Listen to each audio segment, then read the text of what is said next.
Tienen ganancias, pero ¿a quién le van a vender, muchachos? ¿A quién le van a vender?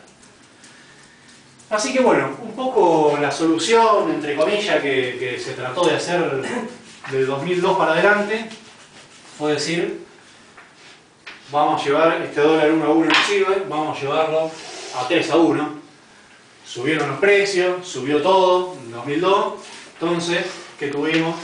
Los sectores industriales de golpe podían vender a este precio y estaban bárbaros.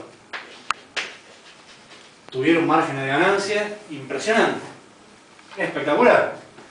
Los sectores industriales más importantes que exportan acero, siderurgia, no sé si se les ocurre algún nombre, estaban contentísimos con los precios altísimos y los salarios bajos. Ahora, ¿cuál es el problema? Los precios de los bienes de consumo también se dispararon y fue durante 2002 la canasta básica, bueno, en general la canasta de consumo básica, que es la que gastan la mayoría de los trabajadores, los pobres, subió más que los precios, subió más que la inflación. Entonces tuvimos la plata que ganaba en ese momento la gente, alcanzaba para comprar casi menos de la mitad de lo que podía comprar durante el 1 a 1. Bueno, ¿qué problema tenía esto? Los empresarios con un margen importante, pero estamos de nuevo con la misma película. ¿A quién le van a vender? ¿A quién le sirve un modelo de país donde los empresarios, o alguna parte de los empresarios, tienen alto margen de ganancia por cada unidad vendida, se quedan con la mitad, pero no venden? ¿Cómo sale ese país para adelante? ¿Cómo se levanta todo el sistema productivo, toda la industria, todas las pequeñas empresas, el comerciante? ¿A quién le vende? Bueno, acá y ahora un poco también en estos últimos meses ha habido bastante discusión con el respecto que muchos de ustedes podrían haber escuchado que hay que devaluar, que el dólar así como está a 3.60 no sirve, que hay que llevarlo a 4, a 4.50, a 5. Y bueno, tiene bastante que ver con esto porque quienes piensan en eso están pensando en esto, en que los salarios están bajos. Así afuera pueden vender con mayor margen. Hay una crisis internacional descomunal, como no ha habido en 70, 80 años, los últimos 80 años, caen las exportaciones, algunos sectores empresariales, los más conservadores, están apretados, pero por lo que venden afuera. Entonces, ¿cuál es la mejor solución que encuentran? Bajemos salarios. ¿No los podemos bajar directamente? Y bueno, devaluamos un poco, suben los precios, achicamos costos. Pero bueno, de 2003 para acá no fue este el modelo seguido. Y ahí fue medio lo que llamamos la cuadratura del círculo. ¿Cómo hacer para que la industria tenga margen, sea competitiva, además de 3 a 1, pueda tener margen de ganancia para competir con lo que viene de afuera, pero que no tengamos salarios de Taiwán o de Malasia? ¿Cómo hacer para incrementar la capacidad de compra de los ingresos de los trabajadores sin que en los sectores industriales que más nos importan, no porque nos gusten las chimeneas, sino porque son los que generan laburo? ¿Cómo hacer para que mantengan, digamos, margen de ganancia, puedan fabricar, puedan producir, puedan tomar empleo, tengan ventas? Bueno, ahí entran las retenciones. Y las retenciones no a todo, las retenciones a un conjunto de sectores que son los que producen lo que comemos. Lo que comen por ahí la mayoría de los argentinos, los trabajadores, los más humildes. Las retenciones que hicieron, me dijeron, bueno señor, ¿usted quiere vender este precio? ¿Y por qué quiere vender ese precio? Yo si produzco para afuera y el precio internacional está a 300, yo lo quiero vender a 300, no lo quiero vender a 80. Bueno, entonces, vos venís al puerto, antes de exportar yo te cobro. Vos tenés que dejar tanto del precio este. Entonces, en vez de vender a 300, lo tengo que vender a 200, porque hay el Estado en la aduana, viene, cobra la retención, entonces en vez de 300, el precio que me queda es de 200. Y ahí sí, adentro, si me lo viene a comprar a 200, lo vendo a 200. Antes no, yo lo quiero vender a 300, porque esto lo voy a vender a 200. Lo vendo a 300, es mejor para mí. El empresario no es ni bueno ni malo, es empresario, digo. No le podemos decir deliberadamente que trabaja a pérdida. Bueno, y ahí este es un poco el gran secreto de las retenciones. El gran secreto de las retenciones, como dice el compañero Damián, que es un poco que inspiró un poco esta mirada, es el único impuesto que en vez de subir los precios los baja. Solo tenemos que,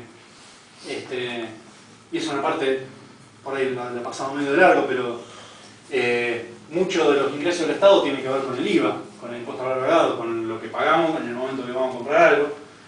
Y si bien de todo lo que recauda el Estado, sigue recaudando buena parte de eso, pero ha crecido bastante la parte que recauda de los sectores de mayor ingreso, de los sectores más ricos, sigue cobrando impuesto de eso. Y ese es un impuesto que cuando uno lo sube, automáticamente sube los precios. Yo, empresario, vendo esta tiza, mañana me cobran impuesto por esto y sí, bueno, en vez de venderla a 10, la vendo a 11. La retención no, la retención es un impuesto que lo que hace es bajar el precio al que se vende internamente un producto.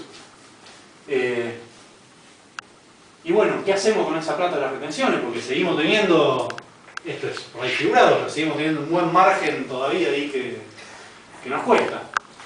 Y bueno, ahí está la gran complejidad que tiene toda esa arquitectura de acuerdos de precio y compensaciones. La oposición, la oposición, muchos liberales, muchos por derecha, se ponen de golpe, se ponen progresistas de izquierda y nos dicen, ¿cómo? Pero las transferencias, los acuerdos de precio le están dando plata a las grandes empresas. Y ahí estamos de vuelta con lo mismo. ¿Cómo hacemos un acuerdo de precio que se respete? Yo voy al almacenero y le digo, bueno, hoy esta lata de leche nido la cobrás a 17 más. Bueno, pero a mí me aumentaron los costos, me venden más caro, qué sé yo, ¿no? Y yo la tengo que vender a 22. Y vamos a poner, ¿cuál es la solución?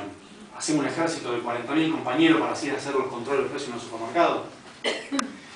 Eso históricamente no fue viable, es difícil, es conflictivo, es mucho más conflictivo que otras cosas.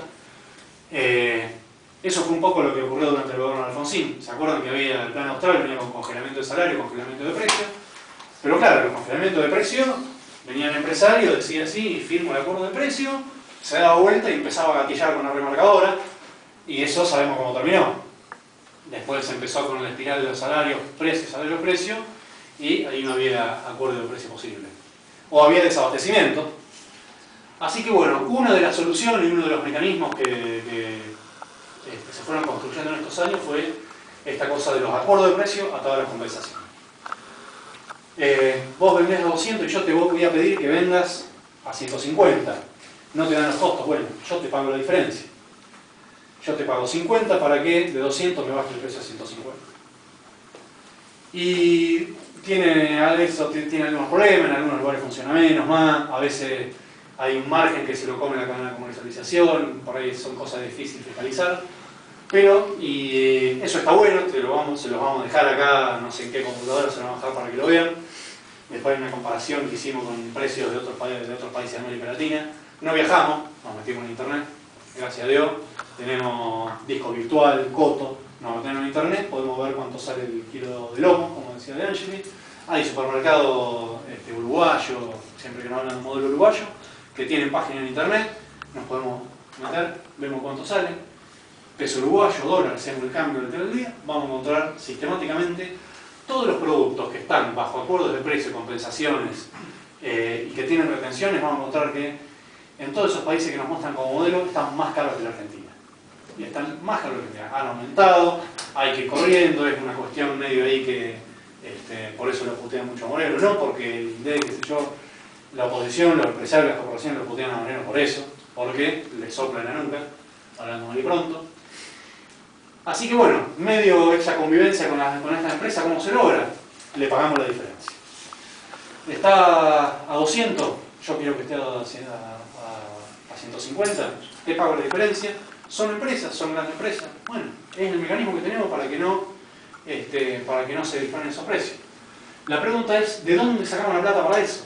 ¿De dónde sacamos la plata para que le pongamos a ese empresario eso? ¿Cómo hacemos para que eso funcione sin que llegue un momento que sea una bola de nieve y no tengamos más plata? El Estado, lo que veíamos un rato, que en estos años ha tenido sistemáticamente, le ha ingresado más plata que lo que ha gastado.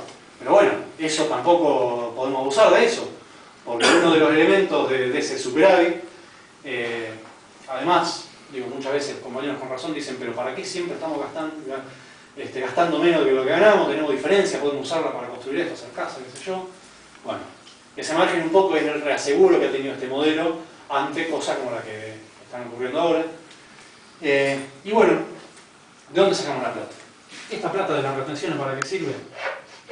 muchacho, yo esa diferencia te la compenso y la plata la saco de la retención. Y esto de alguna manera ha funcionado en algunos casos muy bien y en otros casos más o menos. En el caso de todo este rubro que ponemos acá, que tiene que ver con el consumo de los trabajadores, básicamente es comida, carne, leche, pollo, grano, harina, todas esas cosas, energía, transporte. Nosotros vinimos acá en tren y más allá del aumento que hubo a principios del año pasado, todos sabemos que lo que pagamos cuando dejamos un tren por todo el conurbano es, hasta en algún caso parece simbólico. Y eso esos son subsidios y compensaciones que vienen de las retenciones. El agro